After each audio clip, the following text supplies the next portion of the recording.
Té la paraula l'honorable consellera d'Acció Social, de Drets Socials i Inclusió, la senyora Mònica Martínez Bravo.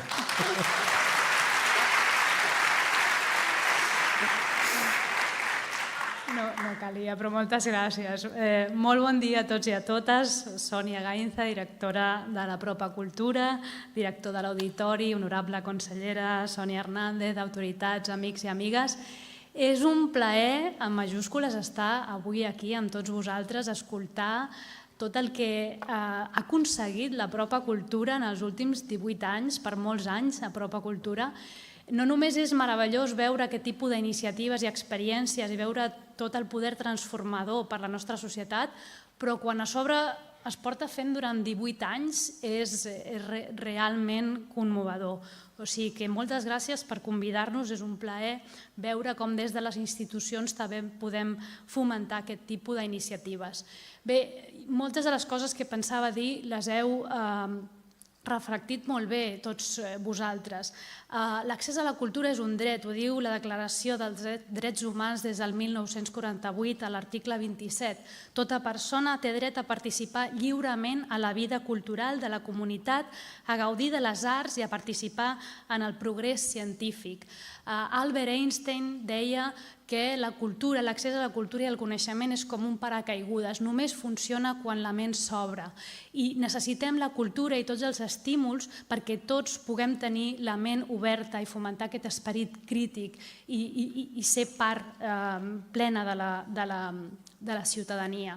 La cultura també és clau per la cohesió social. De fet, és pràcticament la qüestió clau que ens fa éssers humans, tenir aquests espais compartits, aquestes visions compartides i poder disfrutar i emocionar-nos de les mateixes qüestions. És realment important.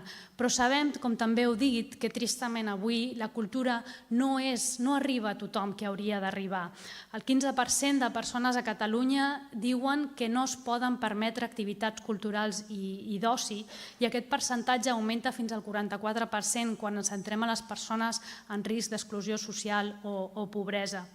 També heu dit molt bé com la discapacitat també imposa uns reptes addicionals per barreres arquitectòniques, d'adaptabilitat i moltes altres. I és per això també que iniciatives com Apropa Cultura són tan necessàries per realment apropar, realment com el seu nom indica, la cultura a tots i totes els ciutadans i ciutadanes.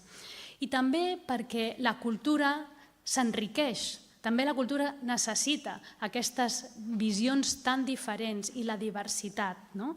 L'escriptor mexicà Carlos Fuentes deia «La cultura només pot créixer quan s'enriqueix de la diversitat, quan es reconeix en si mateixa en l'altre». La cultura és petita si només hi ha persones que la disfruten i la viuen, que són del mateix entorn socioeconòmic, de la mateixa raça, del mateix origen.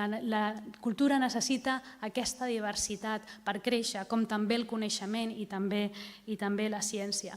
Necessitem més cultura, cultura més inclusiva i només així podrà ser realment forta i la podrem disfrutar tots i totes. Moltíssimes gràcies.